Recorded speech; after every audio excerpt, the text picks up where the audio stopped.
Somebody doesn't understand the rules of this game. What rules? Everybody here is an NPC, right? Shut up, punk! Our backstory is that we're after you for stealing our money and stuff. And guess what? We're supposed to take it back by force, you turd! Holy shit, that's your backstory? Look, I don't have your money or your stuff. Okay, it's recording now. All right. So yeah, but last time you're having a good day so far. Everything's good. Yeah, it's been a really, really lovely day. It's starting to feel like false fall here in Houston, Texas. So I'm enjoying the fake cool weather for the few hours we get it. I was about to say, because isn't it like hot over there? I mean, I'm getting cold air over to where I am. Yeah. I mean, it's who knows? It changes every 30 minutes. So, but today's been good so far in terms of weather. Okay. All right. Well, I guess we can go ahead and get this thing started. Correct me if I pronounce your name wrong. So, Who's Gabriel Regojo I'm speaking to today? Yes, Gabriel Regojo. Okay, Regojo.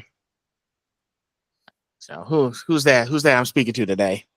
Gabriel Regojo. I'm a voice actor. I've done voices for Call of the Night as Ko Yamari, which is currently airing on High Dive every Wednesday, I believe, for new episodes of the dub. And you also could have heard me in the Rick and Morty anime, a little bit here and there in Haikyuu, amongst other shows. I'm Googleable. Okay. Hey, very diverse roles you got to have, you know? Yes, absolutely. So anyway, I have 20 questions and I divide up into sections as usual, just like I done with the previous episodes. So section 1, let's start with the early life and background story. So where did you grow up and what was it your hometown like?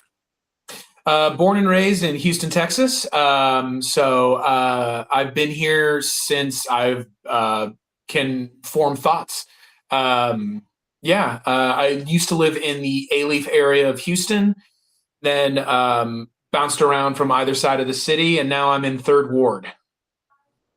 Wow, that's really nice. I didn't know, because I know there's a lot of people who grew up in Texas, and a lot of them are like living around. Because sometimes Texas does have that rich cultural history. Maybe there's more to the state than I didn't realize. I know more than just just being hot and out all the time. Yeah. Texas is very, in particularly like Houston, Austin, Dallas. You get a very diverse cast of characters that you get to meet, and each city is very unique. But we are more than horses and terrible weather. Okay, that's nice. What are some childhood memories that shaped who you are today? Because I know some voice actors were like, "Hey, there's got to be some kind of backstory that got you into everything," So, can you walk us through that? I think it was my first brush with anime was like in the 2000s with Toonami, and so that introduced me to it all.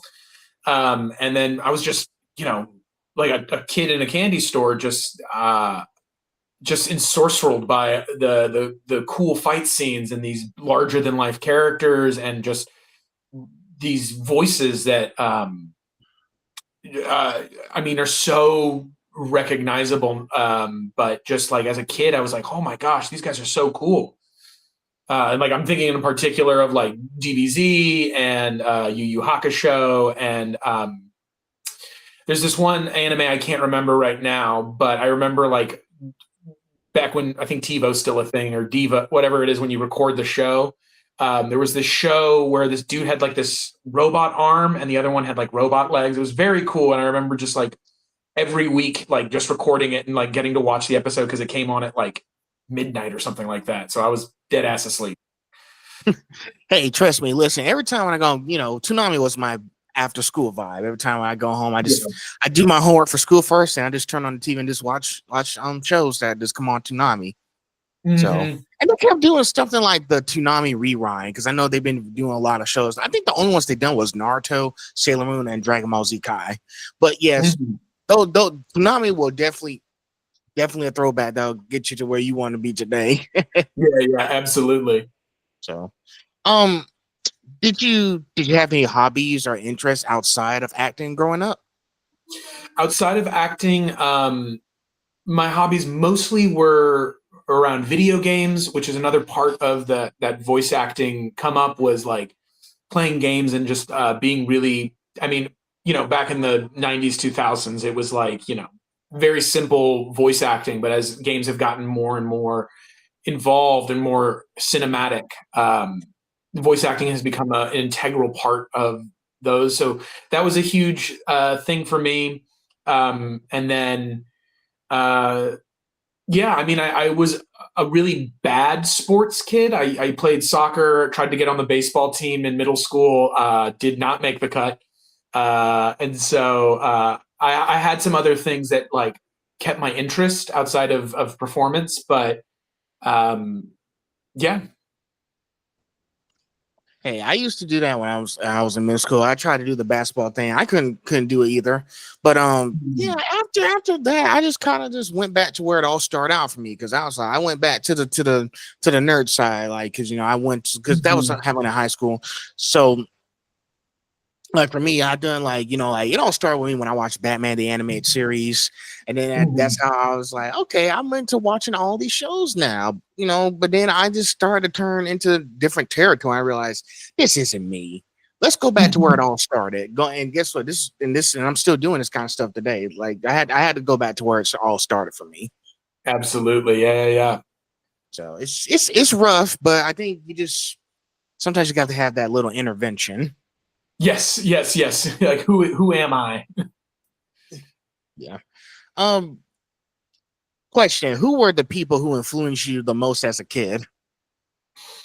Um, my influences were my grandmother, who recently passed away. So she was a huge influence on my life.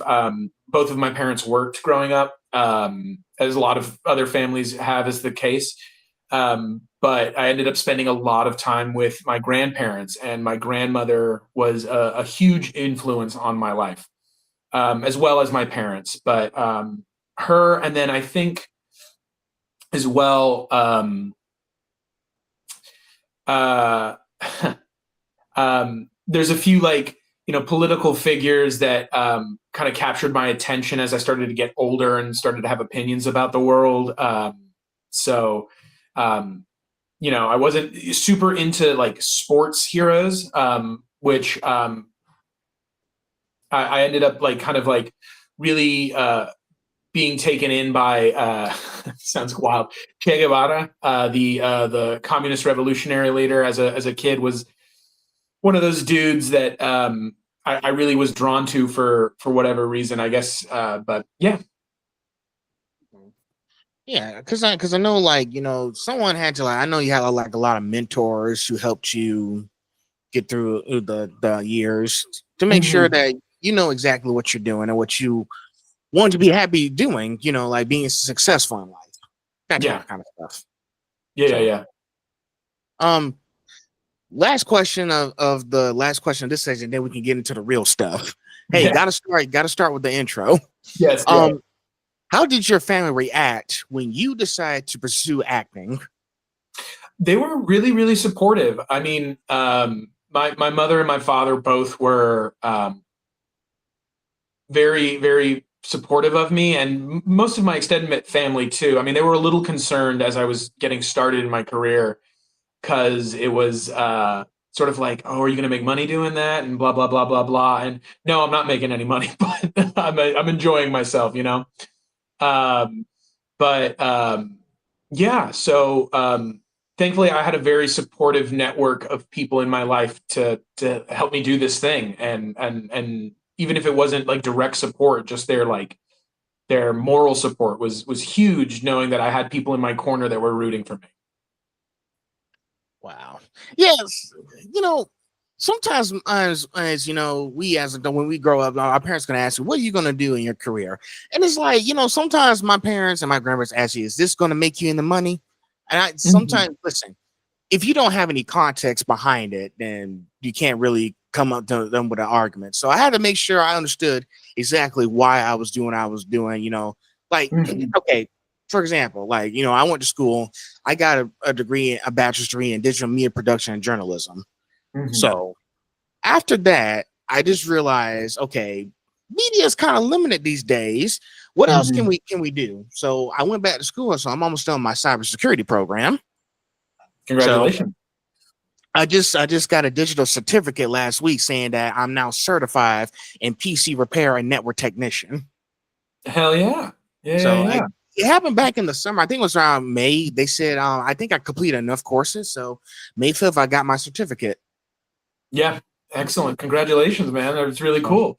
And I also talked to some of the previous voice actors who are like, I know some of you guys have other jobs besides just voice acting, because I know voice acting is not everything you guys do.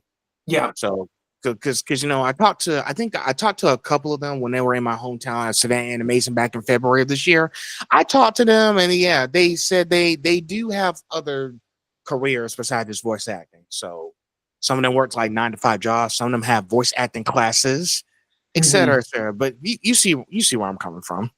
Yeah. I mean, my other my muggle job is I work with elementary school kids in arts integration. So we'll go, and this is through an organization here in Houston. We'll go into schools and integrate STEM subjects with art, and that's sort of where my 9-to-5 is, as it were. Basically, it's like, once we're done with this project or something, what can we do in the meantime until something big comes up? Exactly. That's how you have to treat every career. Like, I've done this, now I got to go do my regular job until another big event or something new comes. I have to keep doing my regular day-to-day job. Excuse me, my dog's over here and there in a tiff. Give me 1 second. Take your time. Hey, listen, I had a few people on the show who are cat people. They brought their cats. Yeah. Oh, I wish I had a cat, because I don't know if you can hear them right now, but they're just they're holding each other and just mouths. Hey. Cat. I had like 5 cat people on my show. Yeah. That's yeah, I'm imagining their interviews were a little quieter. Yeah, they were. Yeah, some people be like, this is why I'm a cat person. Exactly. Yeah. And they're both rescues. They're very lovely dogs, but a little mouthy. Oh boy. So, all right. So we're out of that section now. Now we can get into the fun stuff, the really big stuff here. So, yeah. Section 2, career highlights and roles. Now, how did you first get into voice acting, and what drew you to anime specifically? I was drawn into the VO world. So I was in college for theater at the University of Houston. And while I was there, we had an interim professor, Leraldo Anzaldúa, who also is in Haikyuu, has done a lot of animes. And so as he's our interim professor, he mentions to us after class one day, hey, the studio's having some auditions. Anyone interested? And my entire class hands goes up. And then from that audition, I met Chris Ayers, who was my first director I ever worked with. And and that was my initial start. Wow. I didn't know y'all had a voice actor from Haikyuu as y'all professor. Yes. I mean, that's like you said before, a lot of acting and being a performer is a lot of side gigs. So a lot of and like you said before too, there's actors that are also hosting voice classes and things like that. So it's all part of the hustle.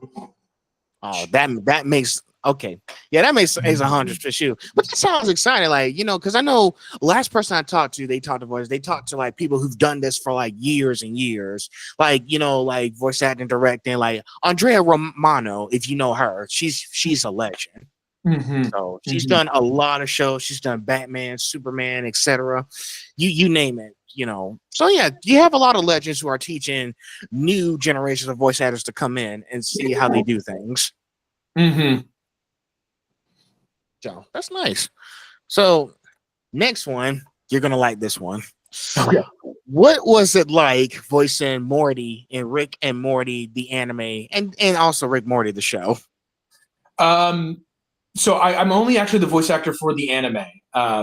But it was super surreal because Andrew Love was the director on the anime, and he calls me in for an audition, and I have no idea what it is, right? So like I'm coming in just assuming it's another anime, and I go into the booth, and they play the first little bit of animation, and all of a sudden Rick steps out of the car, and I go, holy fucking shit! I'm auditioning for Rick and Morty right now. So, I mean, I immediately text my wife. I'm like, baby, I think I'm auditioning for Rick and Morty right now. And at the time, I wasn't even thinking I was going to be auditioning for Rick or Morty. I was like, okay, I'll be like a Cronenberg monster or something like that. Wow. But yeah, I mean, it was such a surreal, and it's still surreal because I was recently up at Anime NYC, and yeah, it was my first time doing a convention where I've got prints to sell and things like, or autographs to sell and stuff like that. And so while I'm there, just people are coming up to me and like, oh man, I actually like the Rick and Morty, and I was like, oh my god. And so it was super odd and like a really nice ego boost. That's nice. I might have to take a look at it myself. Like, how many episodes does it have up so far? I think it was kind of a short run. I was either 10 or 13 episodes, but yeah, it was a very quick show, and I really enjoyed getting to record it. And before we jumped into the show, normally actors will do their own research prior to roles, but Andrew brought us in to watch the whole thing cover to cover, and so I enjoyed the anime itself. I thought it was a very interesting take on an American property, and yeah, it was very cool. That's nice because thing is well, can I say one thing? I want to say one thing. I like how these directors are being very smart about this, because I know with every TV show, movie, anime, or any kind of animation, they have to pick a very specific voice actor for the role. Like, we need to make sure, hey, this is the one we need. We need to make sure we know what roles they've done before, what their characteristics are like. Because I know all of you guys bring y'all like personality into these characters. Because hey, every time when something news comes out, y'all gotta do your research. I do my research on you guys too. Like, I want to make sure I know exactly who I'm talking to before I just hop on and just start talking. If I don't, then I'm just talking. Mm-hmm. But yeah, directors are like that, like every day these days. You have a lot of people who want to go look, because I know like there's a lot of you guys in Texas. There's a lot of you guys in California. Mostly it's Texas and California, because y'all have like big studios over there. So yeah, they have to make sure they look at all the voice actors, and they need to make sure they look at each one and pick a very specific voice actor for this role. That way it can be very spectacular for fans to enjoy. Mm-hmm. And that was sort of the process for Rick and Morty, was because we were in conversation with both the Japanese studio that created the show, and then Adult Swim. So, as the audition was going through, we went through multiple rounds and different auditions, and it was all in service of making sure that the voices was right, and for all animes too, not just Rick and Morty. That's part of the process, is just making sure every part of the puzzle fits in right. Exactly. Gotta make sure you have all the pieces to the puzzle. Mm-hmm. Don't want to do it all halfway through it. Yeah. So, but yeah, the way that they do things, they make sure we look at everything. Yeah, they just want to make sure they take their time. It's like, I be telling people, y'all don't rush. We're not going anywhere. If y'all need time to pick a very special person for this role, do that. I'll sit here and wait. Even if it takes me like 2 months, I can wait here and see what y'all do. Mm-hmm, mm-hmm, mm-hmm. Patience is a virtue here. Exactly. So, next question. Of all the characters you voice, which one has been your favorite and why? Ooh, it kind of changes just based on how I'm feeling. I think for my money right now, there was a show called Run with the Wind about a collegiate cross-country team. And I really loved getting to do that show. It was very contemplative, but also it's one of those things where you watch it and you're like, damn, I think I'm gonna start running now. And so that was that show for me. But I just had so much fun, and I always love getting to work with all of the directors I get to work with. But I really love getting to work with Shannon Reed. He's one of those directors who's very, very thorough in his approach, and so I really appreciate that. And so it was just such a fun show to get to work on. And who doesn't love a good sports anime? Yeah, exactly. I've seen. The thing is, the only sports one I've seen was Blue Lock.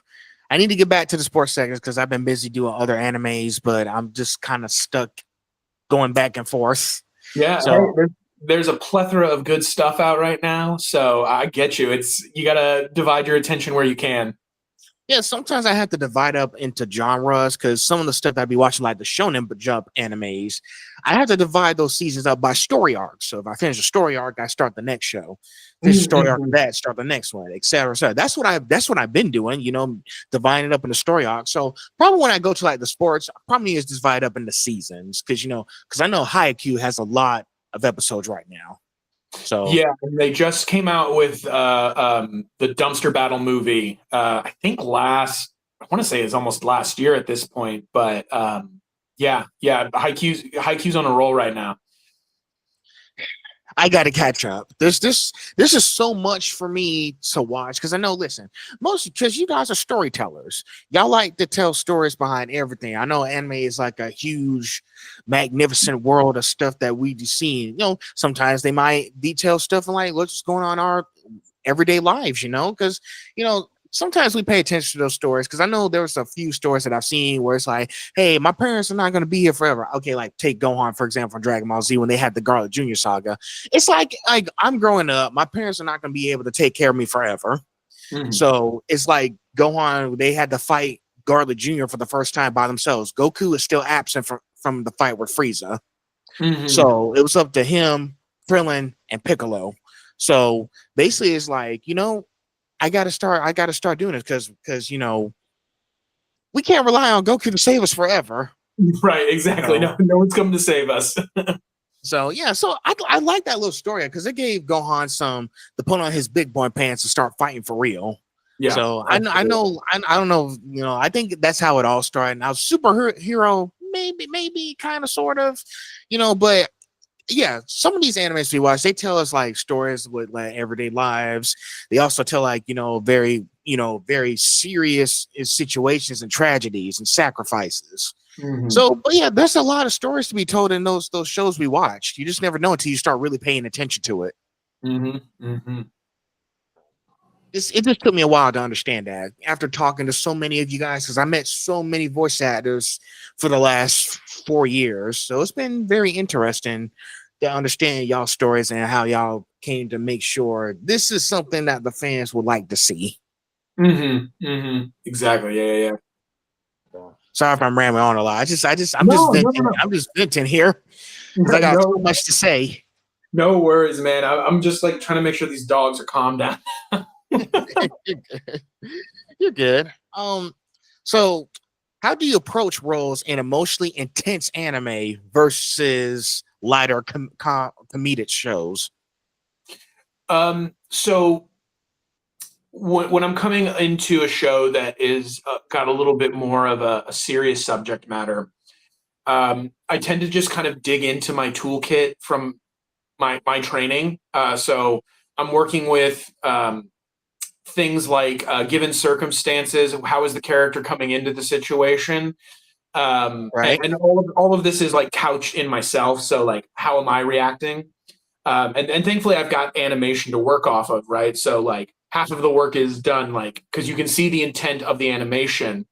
And then our job is to just like give it that voice either in the original Japanese or in the English dub or what have you. So I'll always check in with sort of like my normal process for building characters for like stage work or film, and just bring that to the VO work. So, and then a lot of it too is that as I'm recording, and I thank God for all of the directors at the studios I work with, is that, like, if I'll get through a line and then I go, oh, that was the intention, then I'll be like, can we go through it again? Just because now I think I know what they're saying, or something like that.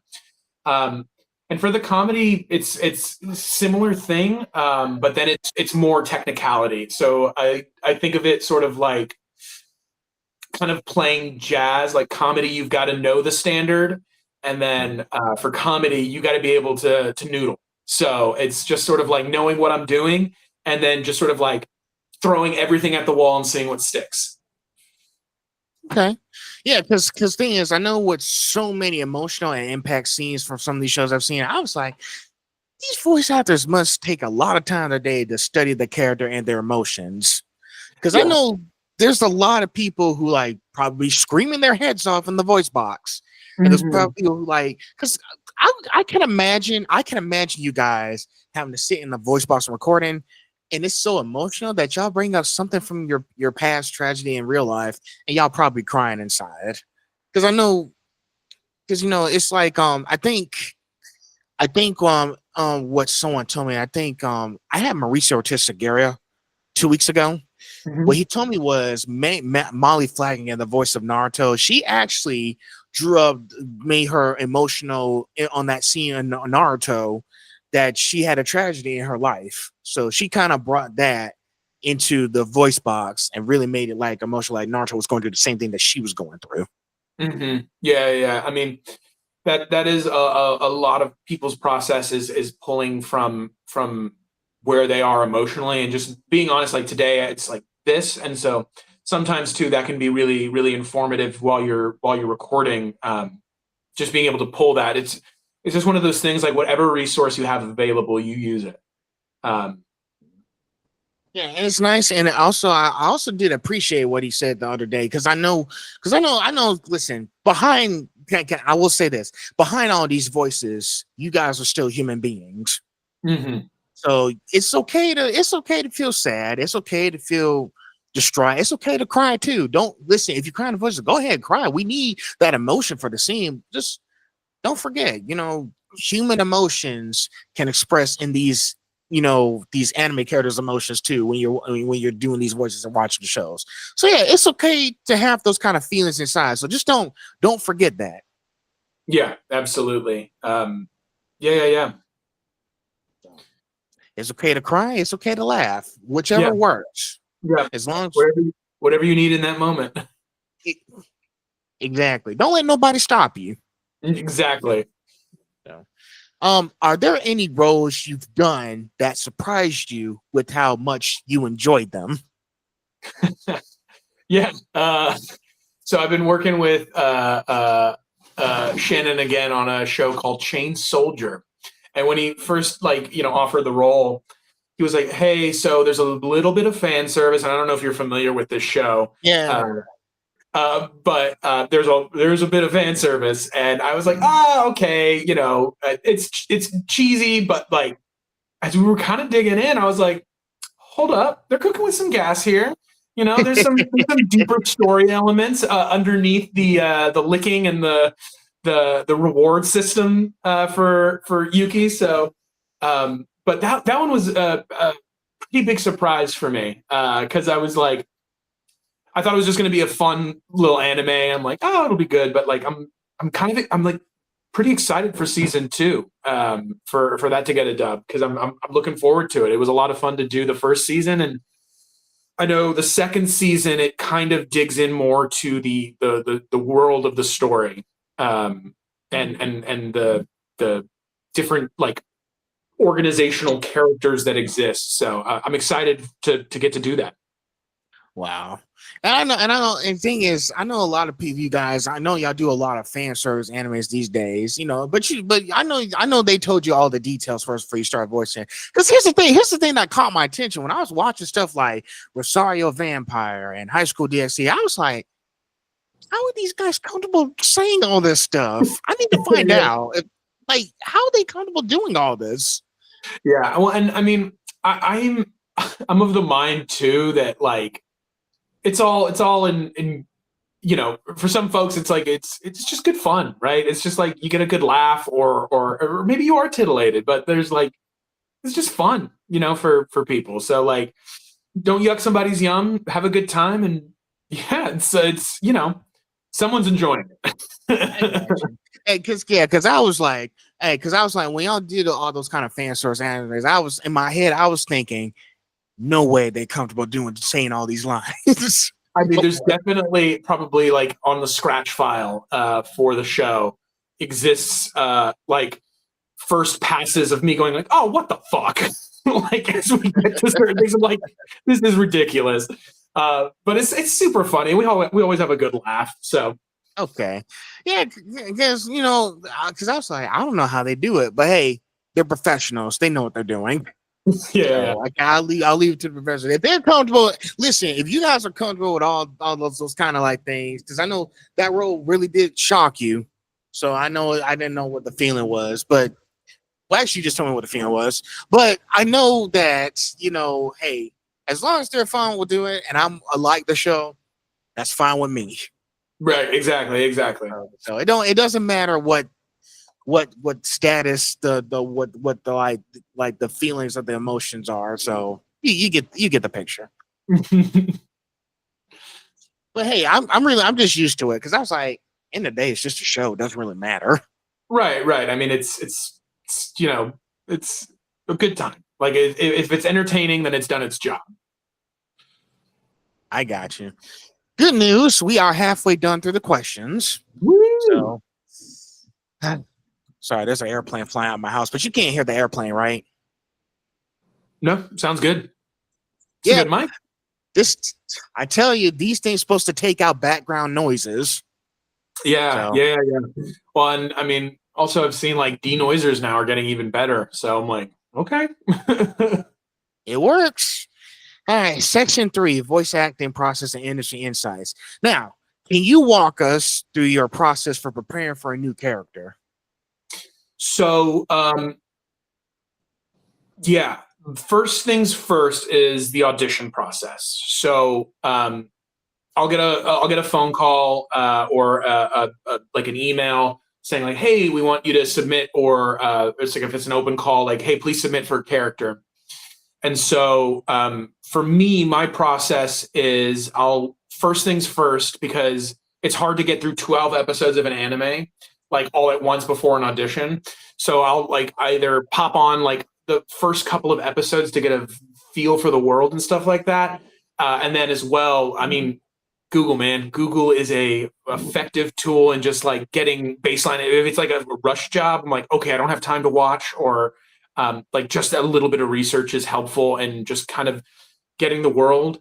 If it's a show that's ongoing, I'll listen to the show and just sort of like what's the world that all these other actors are living in, and then from there, after the audition process, if you book, then it's going back and digging more into the research, more about the characters, and then while you're in the booth recording, my process is a lot of as I go through the script with the director, I'll be looking for like keywords and sort of a first pass run at it, and then in that first pass, we'll lay down some things, and as I listen back to it, and if I'm lucky enough, I've got another English voice actor in my ear while we're recording, and I hear their line and their intention, then I go, ooh, that's so good. I want to play off of that, or I think I can make this line sort of swing off of that. So, yeah. Hopefully, I'm still on target right now. I don't know if I'm rambling. No. Listen, I want you. I want y'all to run. I want as much information so I can understand. You know. Yeah. So yeah, but yeah, so basically, like through that project, you want to make sure that hey, I know exactly what we're doing here, because like we said before earlier in this conversation, like you want to make sure you've done the research on what this character. Because I know sometimes when new characters come out for like movies or something, because I know one of them like when like I think one of the previous movies that came out. I forgot what it was, but he told that one of the actors told me like I didn't know jack about the character. I just kind of went there and said, "How we doing this?" Because sometimes when something new, how we don't like, for example, like if it's like a movie and they have original character animation, we don't know much about it. It's just a movie, like Now, if it was a TV show, then sure. There's probably more information. See, the difference between the movies and TV shows that you're doing, TV shows, you get more information about who this guy is because we read the manga. The movie one is with the movie, these anime movies where it's just an original character and original story. We don't know much about this guy. So how are we going to bring this to fruition here? Yeah, and I mean, that was sort of the process for Tunnel to Summer, Exit of Goodbyes. Is that right? Yes, the Tunnel to Summer, the Exit of Goodbyes, that I recorded with John Swayze 2 years ago. It's an original animated film, and it's a lovely film. But in that, like, there was very limited amount of research I had available to me. But it was one of those shows or movies where we're getting to set things as we're going. But as well, it's just sort of like playing off of the other actors and yeah, just like taking runs at it until it sounds and feels correct. Yeah, like just keep going until it clicks. So let's keep going, and I think that's probably going to happen for the more years to come, because every time there's a new original there's a new original film or TV show coming out.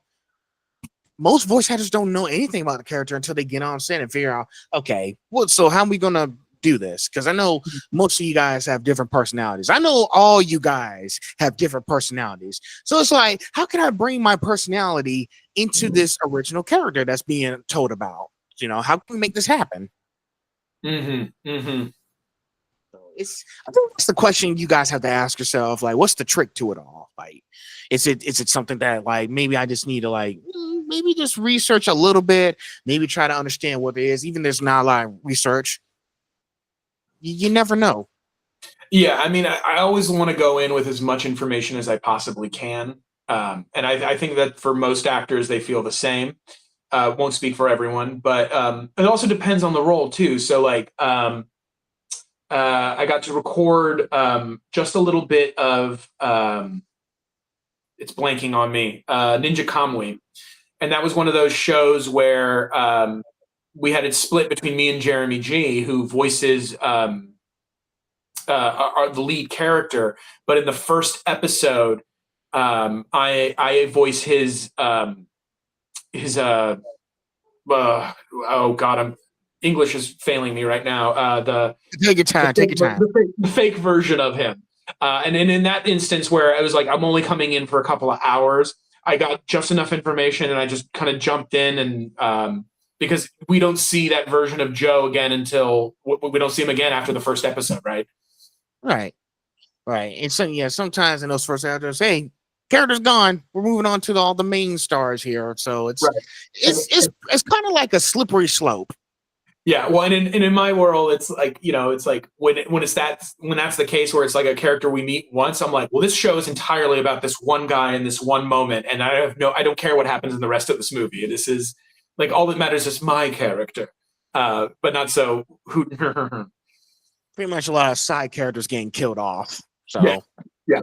We're just focused on like the main. We're focused on like the main plot, the main characters, the main villain. You see how it goes hand in hand.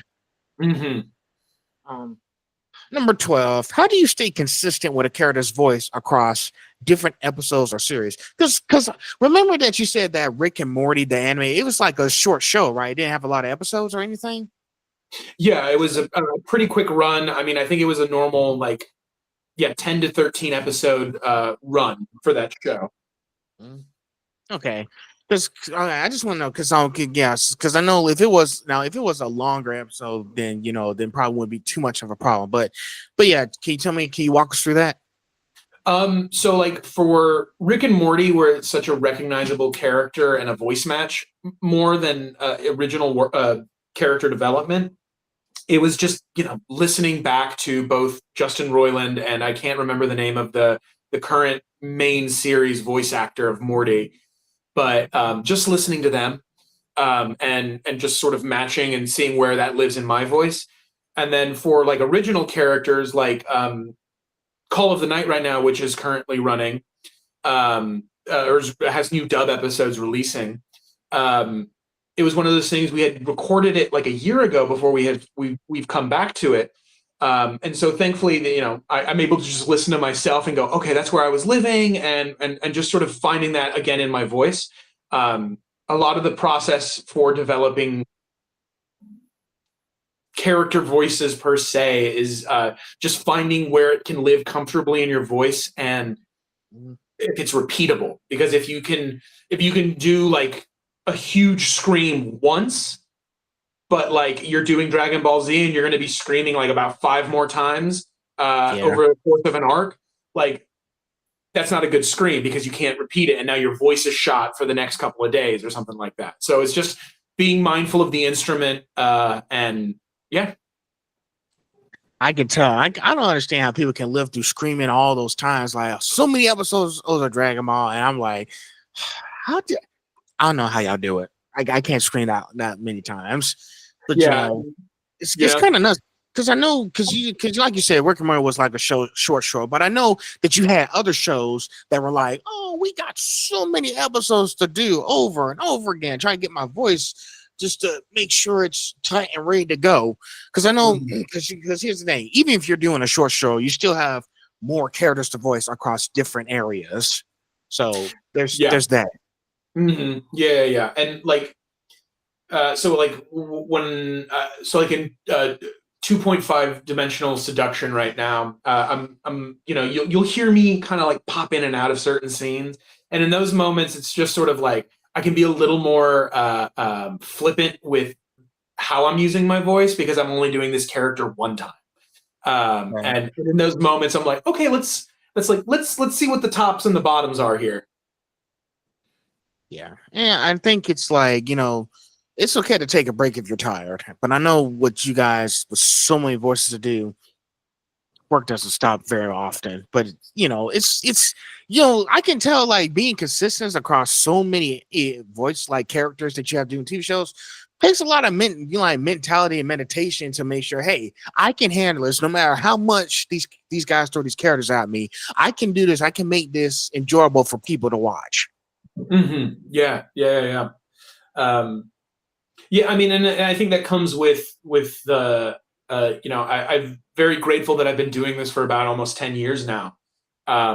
So I think it's just the practice of it too is part of that process, that I'm not getting overwhelmed from, really emotionally intense or vocally demanding shows. I've got tools and tips and tricks that I can use to help me get there or get through it.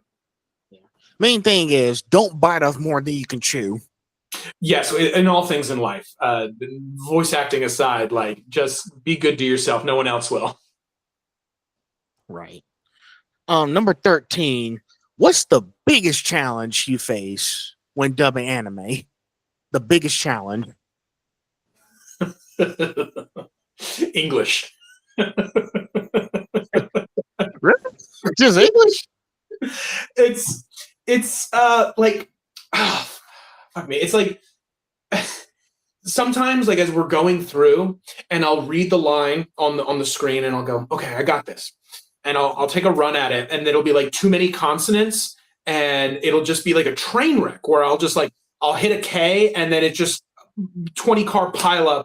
Like we have to stop the take and we got to go back and take it from the top again just because it's too many consonants. So that's, I think, one of my biggest hurdles. That, and then I have a hard time sometimes with Japanese names.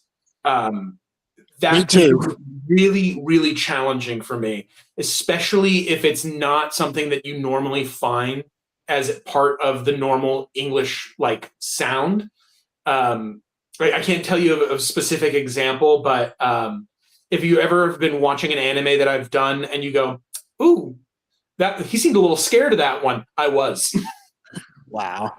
Hey, listen, it's hard for me. And listen, like I said, you saying like, it's hard to pronounce Japanese names. I can't. It's hard for me to pronounce their names too. I can't get it right. I can't. And listen, sometimes when I come across a voice actor's name, I was like, how do I pronounce his name or her name without insulting them? I don't want them to be mad at me later. Yeah. Yeah, I mean, thankfully, the nature of the work of VO is that like you never hear the terrible mistakes. You get the clean finish. We got it. Yeah, and listen, I'm still working on learning all of your names as well. You know, like I said, like I told you, listen, I told you at the beginning, please correct me if I mess up. Okay. Mhm. You know, I'm not perfect. I make mistakes. Mhm. So I just, you know, because there's so many of you guys today, and I'm still having problems announcing everyone's name. Mhm. So No, yeah, it's some a of the lot of people I them. know because I got it down pat, but these new faces that I'm seeing, please educate me if I get it wrong. Okay.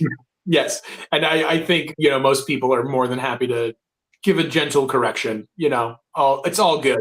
And you said, and going back, you said the biggest challenge was the English, right? Because I know that you're also Mexican. If I can use this here, I don't know if it's No, so I'm my family is Dominican and Cuban, okay, but and English is my now primary language. okay, But it's mostly just like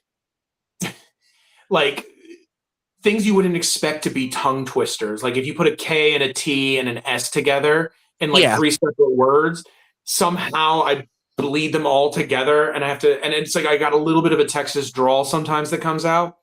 And so in those moments, or like the word for, like sometimes I'll go fur, and it's just like, okay, we got to go back. You said real Texas, oh my god, and we joke like when I do get real Texas, it's like I'm from Okinawa. that's true. Because I know there's a lot of people who have their like names, like they're from different heritage, like um, who's that one person who was in Apothecary Diaries? Starts with an E. Oh, Emmy Lowe. She was in Apothecary Diaries. I think she's Vietnamese or Korean. I don't know. I have to go do some research. But yeah, some of you guys have different heritage. And listen, I want to learn about your heritage. I want to know, how y'all y'all traditions, how y'all bring y'all heritage into these characters that you voice. So I just want to, I want to understand more about you guys' story because y'all have like stories behind of how this all began and how y'all got to what you like doing. Yeah, I mean when it's appropriate, I mean I myself bring who I am to everything that I hope everything that I do. Um, but like when it allows to let those that cultural heritage come through, I'm always super excited. Even recently, and it was a Mexican gangster character in Project Lazarus, but Oh yeah. um, it was fun to get to speak Spanish in an anime because Love I'm that not. show, by the way. Huh? Love that show, by the way. Yes, and Jack Stansbury is such an excellent Axel in that show. So, who doesn't love that guy? But No. yeah. Yeah.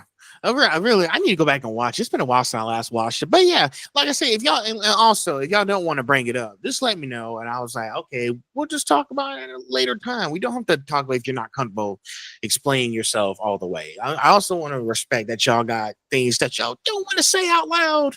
I want to keep it locked up for now. Yeah, for sure. I mean, there's no problem with speaking to it. It's just in the grand scheme of things, it's aside from just like who I am coming to these roles, um, that sort of my family and cultural background don't come up a lot during the work I get to do in anime. It comes up in other ways, but for anime, it's a lot of these shows are very fantastical worlds, or if it's set in Japan, it's more so about the interpersonal connections in these stories. But yeah. Sweet. That's sweet. Next one. Let's see. How do you handle, and we probably talked about this earlier, how do you handle taking on multiple roles at the same time? Yeah, I mean, thankfully, it's depending on how long I'm in the booth. So if I'm going in for like a couple hours to knock out like several characters, um, and that's some of my most fun recording sessions, just because it's finding the tops and the bottoms. What can my voice do to separate, tall brother A with a camera from guy who works at the manga shop in the anime, right? Like, how many differences can I create with using just my voice and inflection and affectation, things like that. I got you. I got you. And and I know it's like there are so many people who done multiple roles, and it's like, how long am I staying here? I just, but I think you guys have gotten to the point where you've gotten so used to it. It's like, man, this really doesn't phase me. If y'all need me as long as y'all need, I'm fine. I really got nowhere else to be, so it really doesn't phase me. Yeah. I won't volunteer my time so easily in that regard. Like, like we'll get our like hours, and I'll be like, I'm gonna bounce y'all. I want to go home. So, but yeah, I know. But yeah, like I said, the more you do it, the more you've gotten used to it, and it really doesn't bother me as much as it used to. Yeah, exactly. And sometimes too, depending on the show, it's I got to do To Love Ru, and that was one of those shows where I'm doing like a bunch of different little characters here and there throughout the show, and it's such a hoot. It's just a hoot. That's yeah. Yeah. Yeah, it's just, that's the trick to it. And like, so many people, because I know like so many people just like, just don't want to stay there all day and they just want to go home. But yeah, so many of you guys have voiced like multiple characters over the years. Just like a lot of you guys have voiced like at least over 16 to 30 characters throughout the years. And it's like, oh, well, I've done this many. I'm really not really concerned about how long I got to stay. They said I got to stay here like for like 2 years or something. Then sure. Yeah. Oh, for sure. I mean, and I love those shows where it's, like, surprise, you're coming back. And I'm like, yes.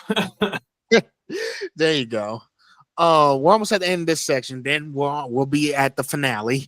I know. Are there any techniques you use to make your characters feel more real or relatable? I'm not really in techniques in terms of like connecting. I would say like I guess like if I were to offer something in that regard, I would say it's just what are the connections between me and the character I'm voicing, and how can I use my truth and also have it be their truth? If that makes sense. Yeah.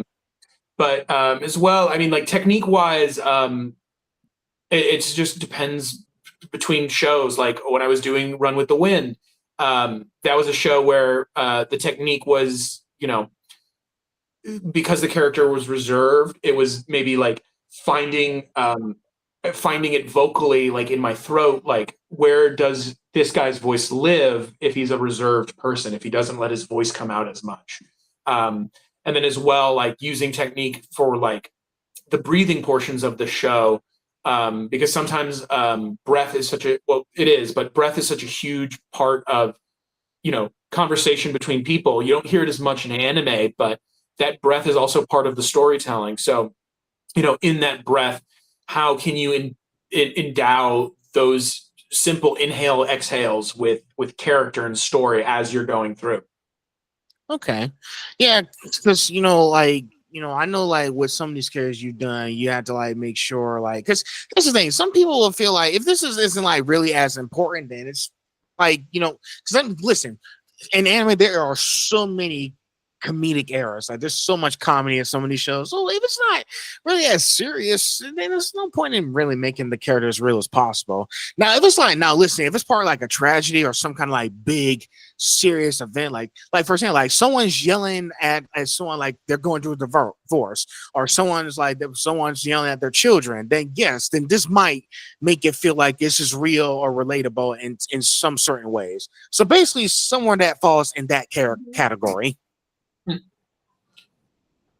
Yeah, I'm so sorry. Can you say that one more time? I lost you a little bit there. Oh, sorry. Yeah, I was saying like if someone is like yelling at someone's kids or something, or someone's going through a divorce, like they're traumatized or something bad happened in their day to day life. So pretty much that's something that falls in that category that makes it very real or relatable. Yeah, I mean, like, when it's you're doing scenes in which it's things you observe in real life, that is a little easier. Like, just because you have personal examples that you can connect with and use that in the scene. Yeah. And the more people like go through those like everyday life situations, the more they can bring like a lot more realness to the characters that they've worked so hard to bring with. Because I know, like, listen, there's always going to be dark days and bad days ahead of us. That I can guarantee you that. But y'all also figure out how to turn those into purposes. Basically, as you turn those into purposes, like in those shows y'all doing, which makes it more enjoyable and more. Oh wait, this one's important or interesting. I need to pay attention because this is serious. That's how I Mhm. feel every time when I watch these shows. I was like, "Ooh, something bad's about to happen. I need to buckle up into my seat Yeah, and get yeah, ready yeah. and get ready for the fallout." Hmm.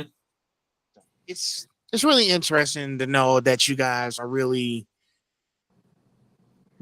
y'all just pushing all past your limits to know exactly how can we like make sure the fans know that this was a very important moment. Like, what are they going to remember this show for after, like, the genres it sacrifices, the themes: sacrifice, unity, friendship.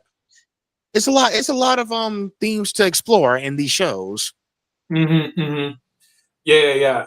And yeah, I mean, like, those themes are achieved through the nuance that we can find in those scenes, right? So, I mean, it's always just in service of telling the best story we can.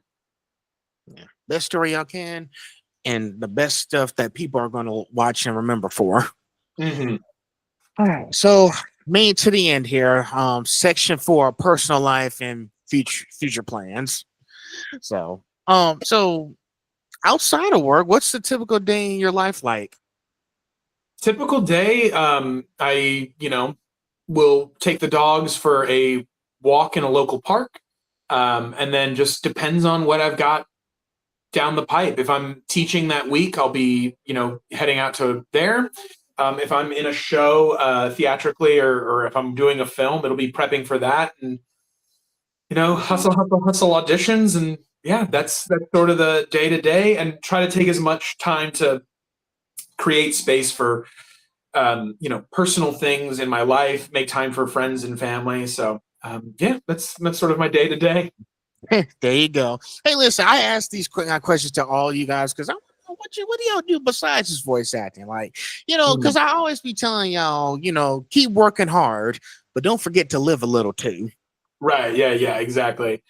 So, You're not going to be a good actor if you spend all your time in the theater or in the VO booth. You need to live a little bit. it, and listen, every day when I walk out of the house, I actually go for a run at Triplet Park. Because thing is, every weekend when the week is over, I just want to get away from things and just be with nature for a bit. It's always good to So, touch some grass. We love the outside. and guess what? It's kind of refreshing. It helps me get ready for the next week, and it helps. Absolutely. So, do you have any unusual talents or skills people might not expect since you're in the voice box? Anything surprises? Um, Unsuspecting talents. Pretty good in the kitchen, if that's a talent. Yeah, that works. I spend a lot of time, when I've got the time in the kitchen, like meal prepping and things like that. Because boy, howdy, I love to eat. So um, it's a lot of just trying out recipes. So if there's ever an opportunity for me to bring you some food, let me know. Oh shoot, I might have to try some of your cooking next time or something. Yeah. I have to. Got to ask permission first. Now I don't want to go unannounced. Yeah. Let's see. So, how do you like to spend your downtime or relax? Right now, a lot of my downtime, and we're at the time of this interview, it's like September, right? So, as we're approaching like the holidays, like I get into the holiday spirit of Halloween, Christmas, all that. So, downtime will be just spending time with my very whiny dogs and the wife, and we'll either go for hikes or movies. I've been getting back into video games recently. I haven't had time for it, so that's been a lot of fun.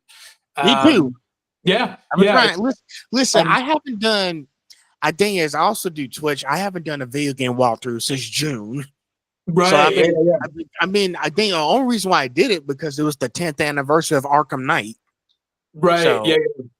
And I'm catching up on my stories too. I went through. I had a contract last year during the holidays where I hadn't played. And this is almost a 10-year-old game now. Arkham City. yeah. And so I was just going through Arkham City, and it was a blast and a half. And I was like, oh, I missed this. I'm gonna try to find more time for this. Yeah, the thing is, they just announced the drop of the Batman Arkham City pop figure. So that's dropping. That's dropping in November. So I was like, I gotta live through another torture month. Yeah. I gotta go through another month in torture in October to wait until I get. Thing is, I want to add that to my collection because I already got the Arkham Asylum pop figure with him in the background, with the game poster in the background, the pop figure. Mm-hmm. I already got Arkham Knight pop figure. I got Arkham Knight pop figure. I got the Arkham Knight Batmobile in my room. It's on the top. Hell yeah! So I want to complete the Arkham trilogy. You gotta get a full set. I just got to when they announced, I was like, now I have to get it because I want to complete the Arkham trilogy in my collection. That way I'll have it. Absolutely. I hear that. I'm trying to go through the backlog of Steam games that I've when I have time again, and now I have time again. So we're pushing through. Sweet.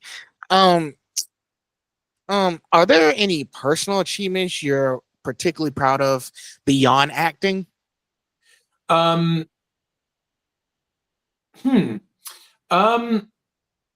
I mean, me and my wife, we've rescued these two pity dogs, so that's been really lovely. And also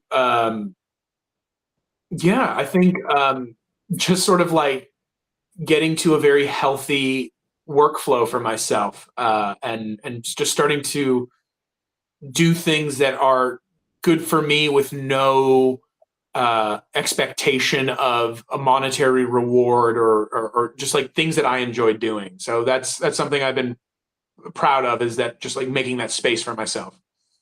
Okay. Let's see. Actually, I want to add in an extra question. So this was gonna be fun for me. One, I want to ask you. I'm gonna, after speaking to you now, and thinking, because now I'm thinking about actually checking out Rick and Morty anime. Anything that I should be looking forward to, or something in the show, something that should be interesting? In Rick and Morty, in particular, in the anime, I think. I don't know. There was a scene, I think it was episode 9 or 10, where there's sort of a multi-dimensional time skip, let's say. And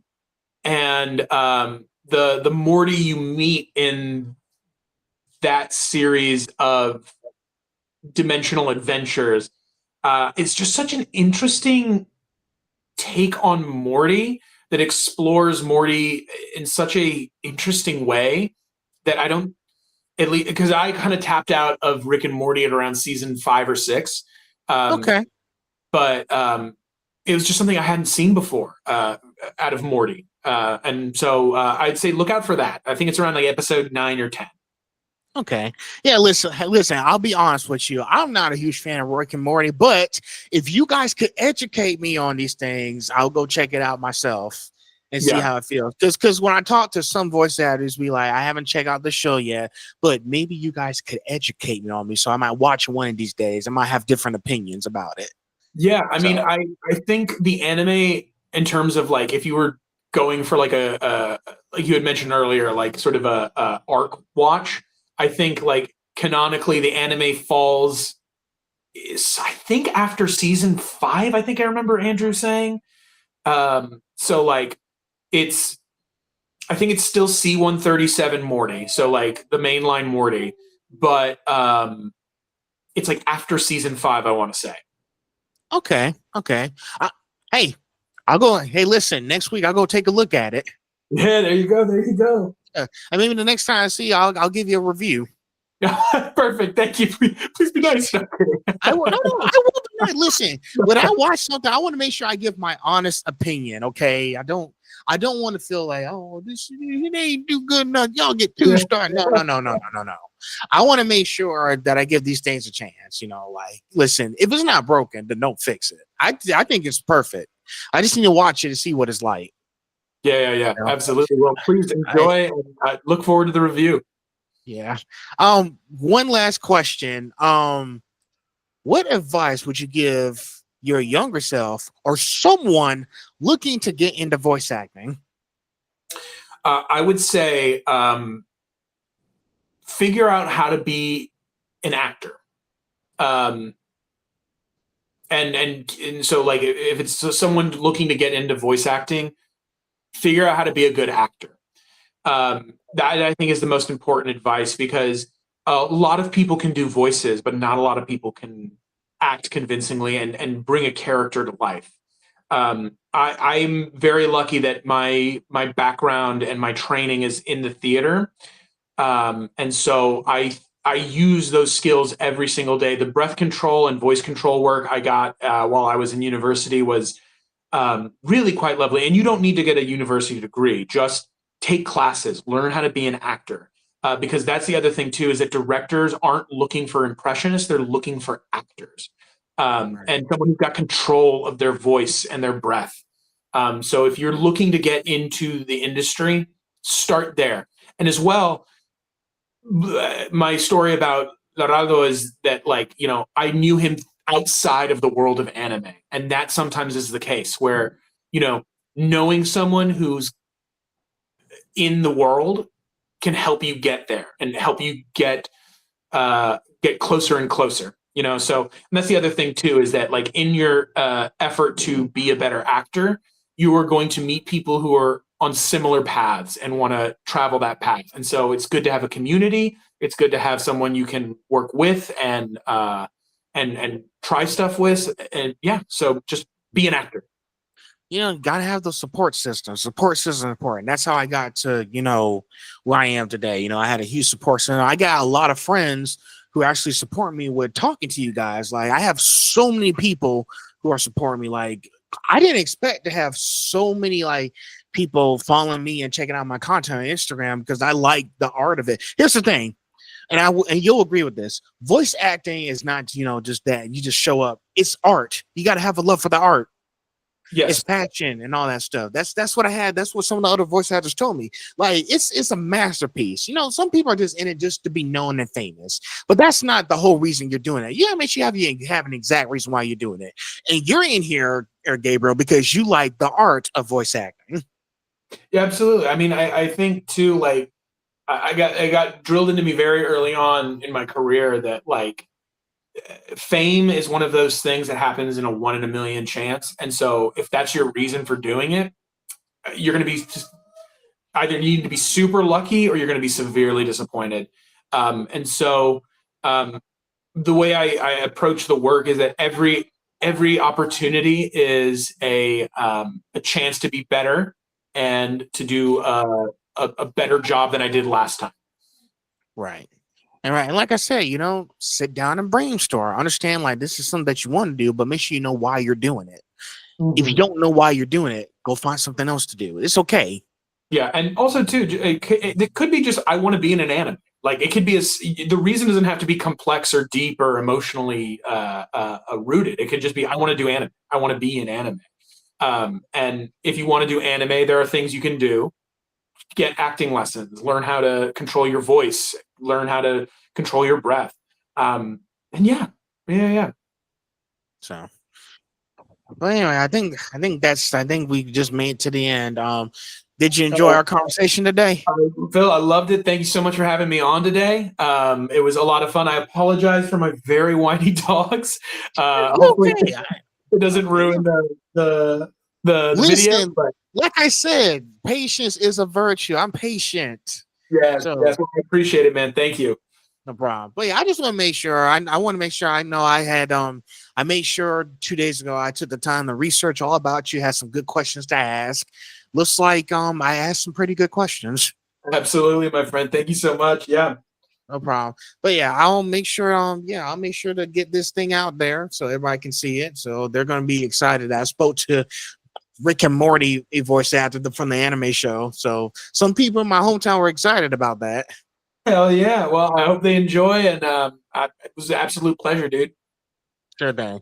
Well, anyway, I think that wraps it up. But hey, I want to appreciate your time taking on to me. It means a lot because every time I bring a voice actor here, I want to understand everyone's story and just make sure it's being told on this platform Yeah, man. Thank you. Really appreciate it. today. But anyway, enjoy the rest of your day, man. And Yeah. and thanks again for coming on. Yeah, you as well. Good talking to you. All right. Take care. Bye.